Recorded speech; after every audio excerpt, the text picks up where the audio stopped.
अस्सलाम वालेकुम dear friends, उम्मीद है आप सब खैरियत से होंगे। हमारा आज का जो लेक्चर है ये फ्रेश एडवोकेट्स के लिए बहुत ही इंपॉर्टेंट है।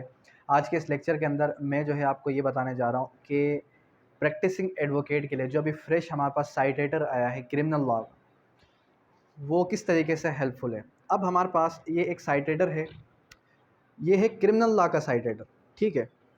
अब इसके अंदर एक सिविल लॉ का साइटेटर भी आया है और उसके दो पार्ट्स हैं। पार्ट वन के अंदर सीपीसी सिविल प्रोसीजर कोड है और पार्ट टू के अंदर जो माइनर एक्ट्स हैं, ठीक है, वो हैं। अब ये हेल्पफुल क्यों है? अगर हम इसका कोई भी एक टॉपिक उठाएं, जिस तरीके से हम जो है रजिस्ट्रेशन ऑफ एफआईआर का टॉपिक उठाते हैं, ठीक है। कौन सा टॉपिक हम उठाते हैं? Registration of FIR, first information report.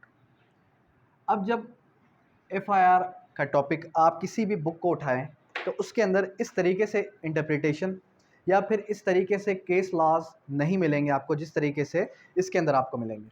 अब इसके अंदर फर्स्ट ऑफ ऑल तो रेलेवेंट प्रोविज़न बताया गया और उसका क्रॉस रेफरेंस भी बताया गया। जाहिर सी बात है, कोई भी बुक तभी जो है आपके लिए फ़ायदेमंद हो सकती है जब उसके साथ क्रॉस रेफरेंसेस भी वो बताए। अब ये बोल रहा है registration of first FIR is mandatory for the police under section 154, ठीक है।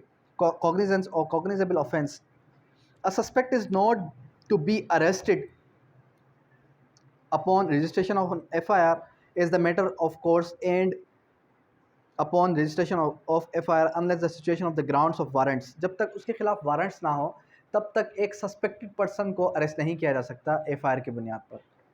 अच्छा जी, अब इसके अंदर एक जो है एफआईआर भी बताई गई, 154 का रेफरेंस भी दिया गया, उसके बाद फिर पावर्स ऑफ मजिस्ट्रेट भी बताए गए कि मजिस्ट्रेट के क्या क्या पावर्स हैं।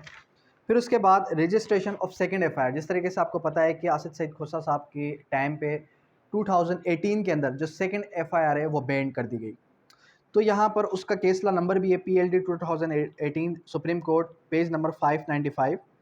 Registration of FIR is prohibited on the same incident, एक ही इंसिडेंट पे अगर दोनों पार्टीज़ जो हैं एफआईआर कटवाएं तो जो सेकंड एफआईआर है उस पर पाबंदी लगा दी गई। फिर मल्टीपल एफआईआर्स की बात की गई जिसको हम SIR TIR थर्ड एफआईआर कहते हैं, वो उस पर भी पाबंदी लगा दी गई। Delay in FIR, delay in effect of delay in lodging FIR. अब ये कह रहा है कि लॉजिंग एफआईआर का जो है अगर हम डिले कर दें, उसमें अकरेंस हुई और अकरेंस के बाद क्या हुआ, अकरेंस के बाद जो है डिले हो गई एफआईआर में, तो उसमें कितना टाइम ड्यूरेशन तक का डिले अलो है और क्या डिले जो है वो फेटल इशू होगा या नहीं होगा। अब इसके अंदर जो क्रॉस रेफरेंसेस बताए गए वो कुछ यूँ कहते हैं कि effect where the delay explained. अब एक ऐसा इंसिडेंट हुआ कि जहाँ पर डिले कर सकता है एक शख्स, किस तरीके से डिले कर सकता है? Delay in FIR in few hours of the case of जिना बिल जबर of the girl of 12 years is taken to hospital first does not effect in prosecution case. कह रहा है कि अगर वो प्रोसिक्यूशन का केस है तो delay in FIR is not a fatal issue. Delay in FIR of जिना case is not a fatal issue. उसका रीज़न भी बता दिया। उसका रीज़न ये बताया कि जाहिर सी बात है, एक अकरेंस हुई, अकरेंस होने के बाद उसको जो है हॉस्पिटल में ले जाया गया। जब उसको हम हॉस्पिटल में ले जाएंगे तो जाहिर सी बात है टाइम लगेगा, टाइम कंज्यूम होगा, ठीक है, उसके एग्जामिनेशन में। इस वजह से वो जो है फेटल इशू नहीं है। अब यहाँ पर एक और पॉइंट आता है कि जाहिर सी फॉर सपोज के एक अकरेंस हुई कहाँ पे, हैदराबाद में, ठीक है, और जिसके घर में अकरेंस होती है, चोरी होती है, वो शख्स कहाँ बैठा है? वो शख्स बैठा है कराची के अंदर। अब जाहिर सी बात है ये शख्स जो ए है, जिसके घर में अकरेंस हुई है, जिसके घर में डकैती हुई है, वो शख्स अगर हैदराबाद जाता है तो हैदराबाद जाने में उसको जो है टू नियर अबाउट कोई 3 आवर्स का टाइम लग जाएगा पहुंचते में। तो अब ये शख्स क्या करे ऐसा? ये शख्स जो है एक ज़ीरो एफआईआर करवा सकता है। क्या करवा सकता है? Zero FIR. अब ये ज़ीरो एफआईआर क्या होती है?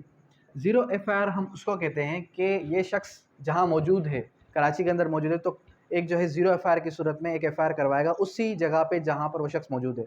फिर जब पक्की एफआईआर कहाँ पे होगी, जब ये उस जगह पे हैदराबाद में जाके पहुँचेगा, उस एरिया में, अपने एरिया में जाके पहुँचेगा, फिर ये जो है पक्की एफआईआर करवा देगा उस एफआईआर को शो करा के, ताकि उसका कोई फेटल इशू ना हो। Time and place not written in FIR. FIR, अब देखिए यहाँ पर ए टू जेड डिटेल बता दी गई एफआईआर के बारे में कि एफआईआर किस तरीके से होगी, उसका क्रॉस रेफरेंस, फिर उसके जो है अगर प्रोसिक्यूशन साइड है, प्रोसिक्यूशन साइड के लिए कुछ केस लास, अगर जो है अक्यूज है, अक्यूज के लिए कुछ केस लास, लेकिन अक्यूज के लिए ज़्यादा केस लास नहीं बताए गए। इसके बाद फिर और भी अगर इसके टॉपिक्स देखे जाएं तो इसके अंदर आपको जो है मेन टॉपिक्स, मेन करक्स मिल जाएगा किसका, कोड ऑफ क्रिमिनल प्रोसीजर का, उसके बाद पाकिस्तान पेनल कोड का,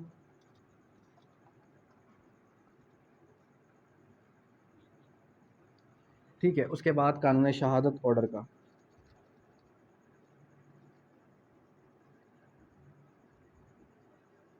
ठीक है, अब जिस तरीके से आपको पता है ये एक सब्सटेंटिव लॉ है, तो सब्सटेंटिव पार्ट होने की वजह से इस बुक के अंदर, इस साइटेटर के अंदर बहुत ही कम केस लॉज मिलेंगे आपको पीपीसी के।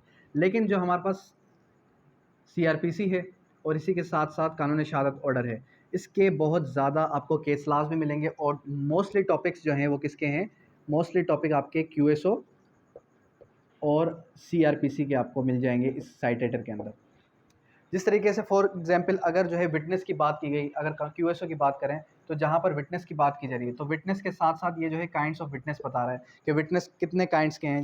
अब अगर आप विटनेस के काइंड्स को ज़रा ओपन करें, तो विटनेस मेरी नज़र में इतने विटनेसेस मैंने किसी और बुक में नहीं देखे जिस तरीके से इसके अंदर मेंशन किया गया है।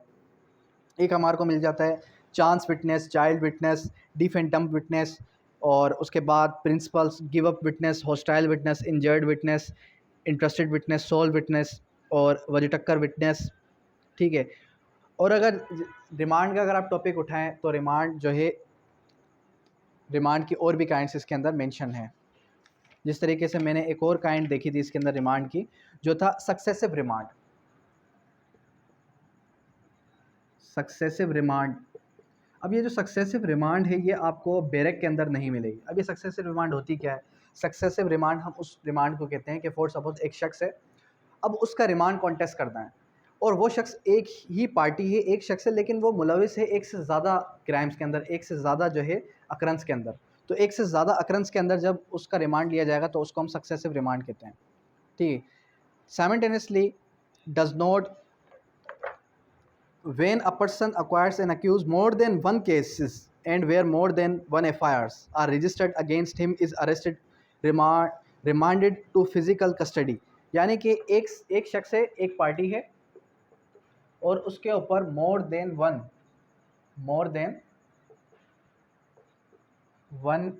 FIRs हुई हुई हैं, तो फिर उसके लिए हम जो वर्ड यूज़ करते हैं वो सक्सेसिव रिमांड का यूज़ करते हैं। ये मुझे भी नहीं पता था, मैंने खुद इस बुक से ही पढ़ के आपको जो है कन्वे कर रहा हूँ। खैर, इसी तरीके से आपको बहुत सारे और ज़्यादा टॉपिक्स मिल जाएंगे। तो ये अब आपको मिलेगी कहाँ से, ये लाहौर हाई कोर्ट की अगर वेबसाइट पे चला जाएंगे तो वहाँ पे भी मिल सकती है आपको। ठीक है, या फिर आप जो है पंजाब बार काउंसिल की साइट पे चले जाएंगे, वहाँ पर भी आपको इसका PDF मिल जाएगा, फिर आपने प्रिंट इसको खुद से करवा लेना है। ठीक है, या अगर प्रिंट नहीं हो सकता तो बुक शेप में मेरे पास पड़ी हुई हैं, आप मुझे कहेंगे तो मैं भी आपको जो है आपके होम एड्रेस पे पहुंचवा दूंगा। अब यहाँ तक किसी भी किस्म की कोई भी क्यूरी, कोई भी क्वेश्चन हो तो आप कर सकते हैं। Thank you, that's all.